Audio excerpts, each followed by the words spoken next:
हे त्रिलोकीनाथ, आप आवागमन अर्थात पुनर्जन्म के बारे में कह रहे हैं। इस संबंध में मेरा ज्ञान पूर्ण नहीं है। यदि आप पुनर्जन्म की व्याख्या करें तो कृपा होगी। पार्थ, इस सृष्टि के प्राणियों को मृत्यु के पश्चात अपने अपने कर्मों के अनुसार पहले तो उन्हें परलोक में जाकर कुछ समय बिताना होता है, जहां वो पिछले जन्मों में किए हुए पुण्य कर्मों अथवा पाप कर्मों का फल भोगते हैं।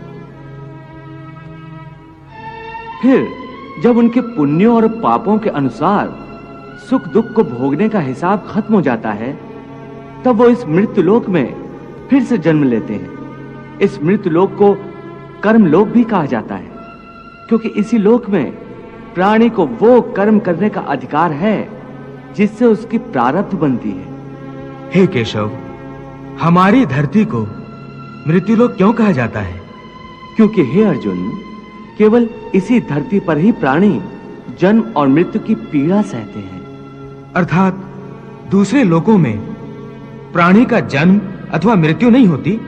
नहीं अर्जुन, उन लोकों में प्राणी का न जन्म होता है और न मृत्यु, क्योंकि मैंने तुम्हें पहले ही बताया था कि मृत्यु केवल इस शरीर की होती है, आत्मा की नहीं।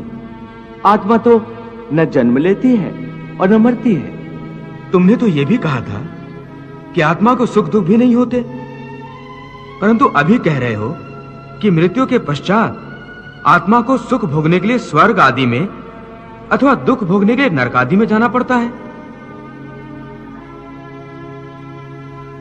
तुम्हारा मतलब यह है कि आत्मा को केवल पृथ्वी लोक पर ही सुख दुख नहीं होते, स्वर्ग अथवा नरक में आत्मा को भी सुख या दुख भोगने पड़ते हैं?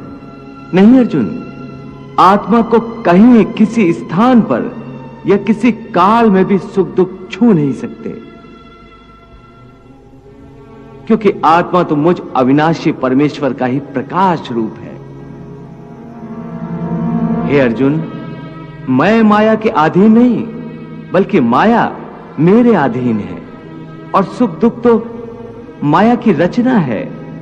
इसलिए जब माया मुझे अपने घेरे में नहीं ले सकती, तो माया के रचे हुए सुख या दुख मुझे कैसे छू सकते हैं? सुख दुख तो केवल शरीर के भोग हैं, आत्मा के नहीं। हे केशव, लगता है कि तुम मुझे शब्दों के मायाजाल में भरमा रहे हो। मान लिया कि सुख दुख केवल शरीर के भोग हैं, आत्मा इनसे अलिप्त है। फिर जो शरीर उनको भोगता है उसकी तो मृत्यु हो जाती है, वो शरीर तो आगे नहीं जाता। फिर स्वर्ग अथवा नरक में सुख दुख को भोगने कौन जाता है? जीव आत्मा। जीव आत्मा? हां पार्थ, जीव आत्मा। ये जीव आत्मा क्या है केशव? देखो, जब किसी की मृत्यु होती है तो असल में ये जो बाहर का स्थूल शरीर है केवल यही मरता है। इस स्थूल शरीर के अंदर जो सूक्ष्म शरीर है वो नहीं मरता।